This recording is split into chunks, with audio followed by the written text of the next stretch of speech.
انبیاء کا ذکر کرنا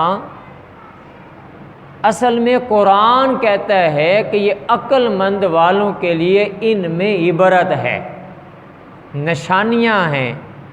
اس میں انبیاء کا ذکر خیر کر کے اللہ تبارک و تعالی نے قرآن میں ان آیات کو مزین کر کے عقل مند والوں کے لیے یہ دلائل دیے ہیں کہ انبیاء علیہ السلام کیسے تبلیغ فرماتے رہے، توحید کا پرچار کیسے کرتے رہے، اور اللہ کو کیسے مناتے رہے، اور خالق کائنات کی کیسے عبادت کرتے رہے باوجود مشکلات کے۔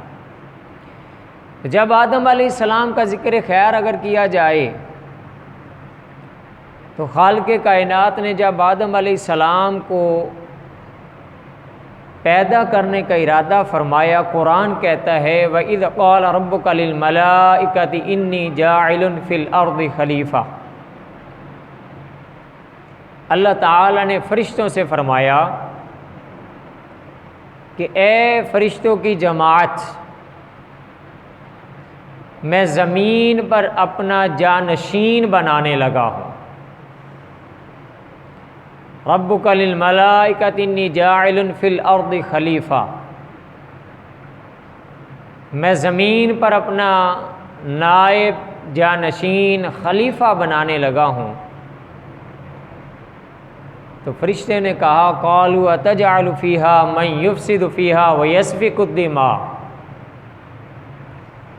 کہ اے اللہ تو ایسا انسان، ایسی مخلوق بنانے لگا ہے جو زمین پہ خون ریزیاں کرے گا، خون بہائے گا، وَيَسْفِكُ الدِّمَاء، کشت و خون، قتل و غارت کرے گا، وَنَحْنُ نُسَبِّحُ بِحَمْدِكَ وَنُقَدِّسُ لَكَ، اے اللہ ہم تیری پاکی بولنے والے ہیں، تیری تسبیح بیان کرنے والے ہیں، تیری عبادت کرنے والے ہیں۔ تو اللہ نے فرمایا قال انی اعلم ما لا تعلمون، جو میں جانتا ہوں تم نہیں جانتے۔ مفسرین محدثین بیان فرماتے ہیں کہ اس میں کئی پوشیدگیاں تھیں۔ اللہ تعالیٰ نے فرمایا جو انی اعلم ما لا تعلمون، کہ جو میں جانتا ہوں تم نہیں جانتے، اس سے مراد یہ ہے، ایک مراد یہ ہے کہ اللہ نے فرمایا کہ اسی آدم کی اولاد سے میں انبیاء کو بھی مبعوث فرماؤں گا، اسی انبیاء آدم کی اولاد سے میں اولیاء بھی پیدا فرماؤں گا، صالحین بھی پیدا فرماؤں گا، شہداء بھی پیدا فرماؤں گا، اور اسی آدم کی اولاد سے صدیقین بھی پیدا فرماؤں گا۔ انی اعلم ما لا تعلمون، کہ جو میں جانتا ہوں تم نہیں جانتے۔ تو خالق کائنات نے پھر آدم علیہ نبینا علیہ السلام کی تخلیق مٹی سے فرمائی۔ قرآن کہتا ہے ان مثل عیسیٰ عند اللہ کمثل آدم، کہ خالق کائنات نے آدم علیہ السلام کو مٹی سے پیدا فرمایا۔ عیسائی جب عیسیٰ علیہ السلام کے بارے میں کہتے تھے کہ معاذ اللہ عیسیٰ علیہ السلام اللہ کے بیٹے ہیں، تو اللہ تعالیٰ نے ان کے رد میں فرمایا کہ عیسیٰ علیہ السلام تو آدم کی طرح ہیں، آدم وہ ہیں جن کو ہم نے مٹی سے پیدا فرمایا۔ خلقہ من تراب ثم قال له کن فیکون، اللہ نے فرمایا کہ جب ہم نے اس کو آدم سے تخلیق دے لی، قالب بنا لیا، تو اللہ نے فرمایا، ہم نے کہا کن ہو جا، پس وہ انسان بن گیا۔ اللہ تعالیٰ کی ذات ایسی ذات ہے، اللہ کو کسی معاون کی ضرورت نہیں ہے، کسی مددگار کی ضرورت نہیں ہے، کسی مدد کی ضرورت نہیں ہے، بلکہ وہ خالق ہے، مالک ہے، رازق ہے، سمیع و بصیر ہے، کائنات کا رب ہے۔ وہ کوئی بھی چیز کا جب ارادہ فرماتا ہے، کہتا ہے کن فیکون، وہ چیز بن جاتی ہے۔ تو آدم علیہ السلام کو بھی اللہ نے ایسے ہی تخلیق فرمایا، خلقہ من تراب ثم قال له کن فیکون۔ اور دوسرے مقام پر آتا ہے 14ویں سپارے میں وَلَقَدْ خَلَقْنَا وَإِذْ قَالَ رَبُّكَ لِلْمَلَائِكَةِ إِنِّي جَاعِلٌ إِنِّي خَالِقٌ بَشَرًا مِّن طِينٍ۔ اللہ تعالیٰ نے فرشتوں سے فرمایا کہ اے فرشتوں، میں اپنا ایک شاہکار، ایک انسان مٹی سے بنانے لگا ہوں۔ فَإِذَا سَوَّيْتُهُ وَنَفَخْتُ فِيهِ مِن رُّوحِي، جب میں اسے تیار کر لوں، اپنی روح اس میں ڈال دوں، فَقَعُوا لَهُ ساجدین، تم سب نے اس کو سجدہ کرنا ہے۔ فَسَجَدَ الْمَلَائِكَةُ كُلُّهُمْ أَجْمَعُونَ، جب اللہ نے انسان کا قالب بنا لیا، آدم علیہ السلام بنا لیے، تو سارے فرشتوں نے آدم علیہ السلام کو سجدہ کیا۔ تو جناب آدم علیہ نبینا علیہ السلام کی تخلیق، پھر خالق کائنات، تفسیر عزیزی میں آتا ہے، حضرت عبدالعزیز محدث دہلوی رحمۃ اللہ تعالیٰ علیہ فرماتے ہیں کہ اللہ تعالیٰ نے جبرائیل علیہ السلام کو زمین پہ بھیجا کہ اے جبریل، زمین سے مٹی لے کر آؤ اور مشت بھر مٹی لے کر آؤ اور ساری زمین کی مٹی کے اجزاء لے کر آؤ۔ حضرت جبرائیل علیہ السلام جب زمین پر مٹی لینے کے لیے آئے تو زمین آگے سے عجز و انکساری سے فریاد کرنے لگی، کہنے لگی اے جبریل، اے اللہ کے فرشتے، جس مخلوق کو اللہ بنانے والا ہے وہ جب مخلوق بن گئی فساد کرے گی، خون ریزیاں کرے گی، اللہ کی نافرمانیاں کرے گی، جس کے بدلہ میں اللہ انہیں جہنم میں ڈالے گا اور مجھے تکلیف ہوگی۔ تو جب زمین نے یہ اپنی فریاد کی تو جبرائیل علیہ السلام واپس تشریف لے گئے۔ اللہ نے میکائیل علیہ السلام کو بھیجا، پھر زمین نے فریاد کی، پھر میکائیل علیہ السلام تشریف لے گئے۔ اسرافیل کو بھیجا، وہ بھی تشریف لے گئے۔ پھر جناب اسرائیل علیہ السلام کو اللہ نے بھیجا کہ جاؤ زمین سے مٹی لے کر آؤ۔ اسرائیل علیہ السلام جب تشریف لائے تو زمین نے پھر وہی فریاد کی عاجزی سے۔ تو اسرائیل علیہ السلام نے کہا کہ میں تیری فریاد سنوں یا اپنے رب کا حکم مانوں۔ انہوں نے مٹی، مشت بھر مٹی لی اور خالق کائنات کی بارگاہ میں تشریف لے گئے۔ پھر خالق کائنات نے اسرائیل علیہ السلام کی اسی وجہ سے یہی ڈیوٹی لگائی کہ جب میں انسان پیدا کروں گا، جب ان کی روح قبض کرنی ہوگی تو وہ تیری ہی ڈیوٹی ہوگی، تو انسانوں کی روح قبض کرے گا۔ اللہ تبارک و تعالیٰ نے پھر اس مٹی کو 40 سال تک، آدم علیہ السلام کی خمیری مٹی کو 40 سال تک کے لیے اس کو گارا بنا کر رکھ دیا، قالب بنا کے، شکل بنا کے رکھ دیا۔ اللہ کا قرآن کہتا ہے وَلَقَدْ خَلَقْنَا الْإِنسَانَ مِنْ صَلْصَالٍ مِّنْ حَمَإٍ مَّسْنُونٍ، کہ ہم نے انسان کو ٹھیکرے، بجنے والی مٹی سے پیدا فرمایا ہے، گارے والی مٹی سے پیدا فرمایا ہے۔ اور دوسری جگہ پہ قرآن میں سورۃ الرحمن میں آتا ہے خلق الانسان من صلصال کالفخار، بجنے والی مٹی، ٹھیکرے والی مٹی، اللہ تعالیٰ نے انسان کو اس سے پیدا فرمایا ہے۔ تو جب آپ کی مٹی کا خمیر تیار ہو گیا تو آپ کی مٹی کے خمیر کو جب رکھ دیا گیا تو سارے فرشتے جب قریب سے گزرتے حضرت آدم علیہ السلام کے تو ڈر جاتے تھے کہ خالق کائنات کا کوئی ایسا شاہکار ہے جو ہم سے بھی زیادہ ہے۔ جب شیطان آدم علیہ السلام کے پاس سے گزرا تو یہ بھی بڑا ڈرا ہوا تھا۔ تفاسیر میں آتا ہے، تفسیر جلالین شریف میں بھی آتا ہے اور مختلف تفاسیر میں آتا ہے، یہ ڈرا ہوا تھا کہ جب آدم علیہ السلام کے پاس سے گزرتا یہ بہت ڈرا ہوا تھا، اور جب بھی یہ گزرتا آدم علیہ السلام کے قالب کو، آپ رضی علیہ السلام کے مجسمے کو ٹھوکر لگا کے گزر جاتا۔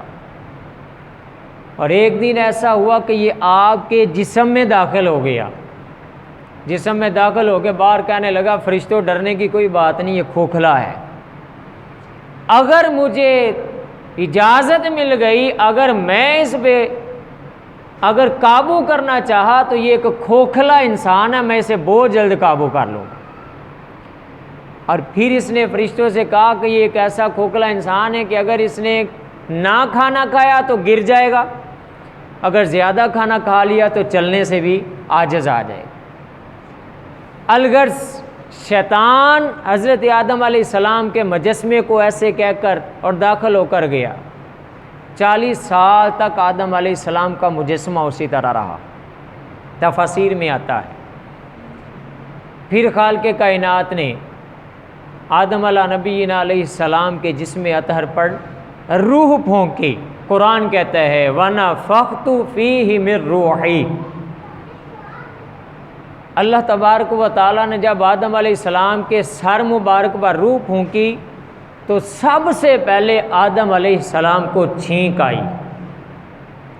جب چھینک آئی تو آپ نے فرمایا الحمدللہ رب العالمین۔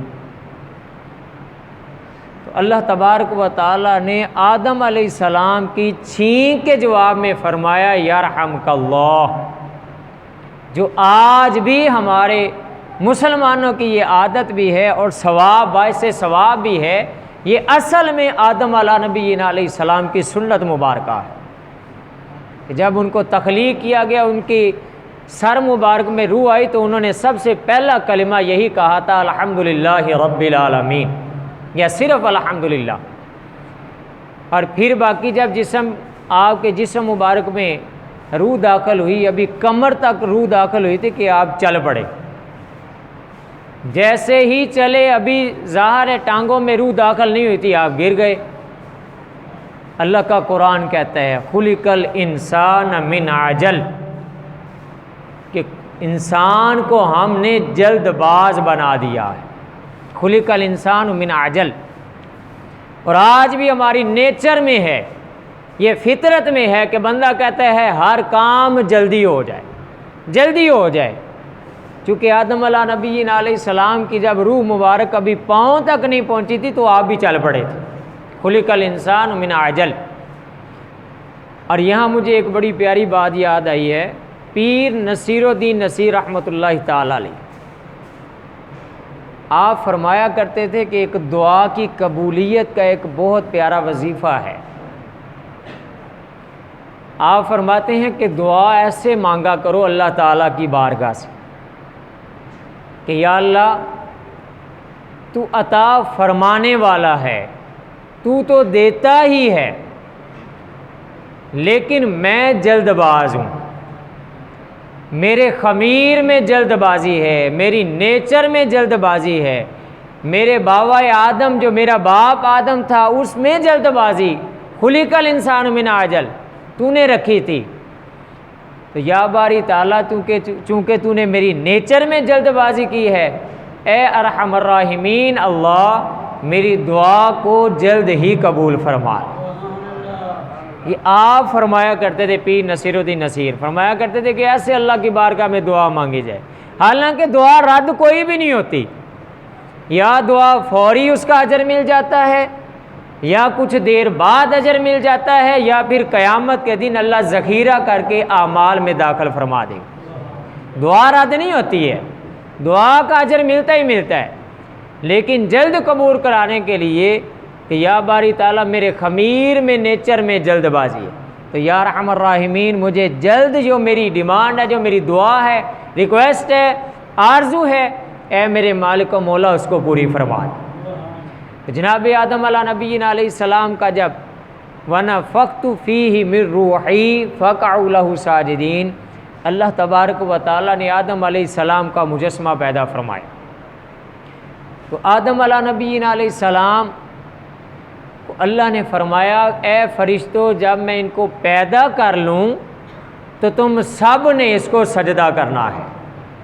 آدم علیہ السلام کے 4 فضائل ایسے فضائل ہیں، خاص فضائل ہیں کہ جو صرف اور صرف آدم علیہ السلام کے ساتھ خاص ہیں۔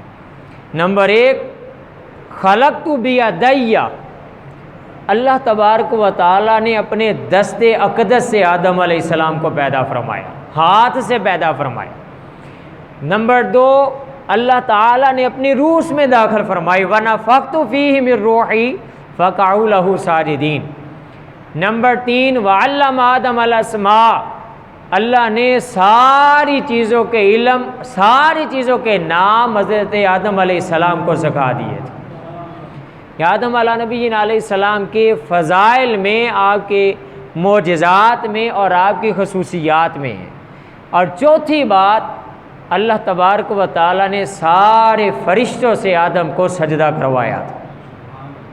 آدم علیہ السلام کی جب تخلیق ہو گئی تو خالق کائنات نے فرشتوں کو حکم دیا، فَقَعُوا لَهُ ساجدین، سارے فرشتوں کو حکم دیا کہ سجدہ کرو، سب نے سجدہ کیا۔ فَسَجَدَ الْمَلَائِکَۃُ کُلُّهُمْ اجمعون، سب نے سجدہ کیا الا ابلیس، ابلیس اکڑ گیا، حسد کی وجہ سے، تکبر کی وجہ سے اس نے سجدہ نہیں کیا۔ قرآن مجید میں مختلف مقامات پر اس طرح کا ذکر آتا ہے۔ اللہ تعالیٰ نے اس سے پوچھا، قال یا ابلیس ما منعک ان تسجد لما خلقت بیدی، تو نے سجدہ کیوں نہیں کیا؟ جس شاہکار کو میں نے پیدا کیا، جس خلیفہ کو اپنا بنایا، جس انسان کو میں نے پیدا کیا، تو نے اس کو سجدہ کیوں نہیں کیا؟ تو اس نے کہا، یا اللہ میں سجدہ کیسے کروں؟ استکبرت ام کنت من العالین، دوسرے مقام پر آتا ہے۔ استکبرت ام کنت من الکافرین بھی قرآن مجید میں آتا ہے، وکان من الکافرین بھی آتا ہے، ابا بھی آتا ہے، ابا یکون مع الساجدین بھی آتا ہے۔ یہ مختلف الفاظ ہیں مختلف سی باروں میں، کہ اس نے انکار کیا، کافر ہو گیا، تکبر کرنے والوں میں ہو گیا، بڑائی کرنے والوں میں ہو گیا، حسد کرنے کی وجہ سے تکبر نہ کیا۔ جب اللہ تعالیٰ نے پوچھا کہ تو نے سجدہ کیوں نہیں کیا، تو اس نے کہا، یا اللہ قال انا خیر منہ، میں اس سے بہتر ہوں، خلقتنی من نار وخلقتہ من طین، مجھے تو نے آگ سے پیدا کیا ہے اور تو نے اسے مٹی سے پیدا کیا ہے، اور مٹی کی خوبی نیچے رہتی ہے اور آگ بڑھ جاتی ہے، میں اس سے بہتر ہوں۔ اللہ تعالیٰ نے فرمایا کہ یہ بات نہیں ہے، اصل بات یہ ہے کہ تو نے میرا حکم نہیں مانا ہے۔ قال فاخرج منہا فإنک رجیم، خالق کائنات نے فرمایا کہ تو ذلیل و رسوا ہو کے چلا جا۔ یہ شیطان دھتکارا ہوا، راندہ ہوا، لعنت کیا ہوا، لعنتی ہو کر خالق کائنات کی بارگاہ میں دھتکار ہو کر چلا گیا۔ مین اس کی وجہ یہ تھی کہ خالق کائنات نے حکم فرمایا کہ تو سجدہ کر، اس نے سجدہ نہ کیا۔ تو گرامی قدر، آدم علیہ نبی علیہ السلام کا ذکر خیر انشاءاللہ باقی اگلے جمعہ میں عرض کروں گا، چونکہ ٹائم 2 بجے کا ہی ہے۔ اللہ تعالیٰ کی بارگاہ میں دعا ہے اللہ تعالیٰ ہمیں سمجھنے، عمل کرنے کی توفیق عطا فرمائے۔ وآخر دعواہم الحمدللہ رب العالمین۔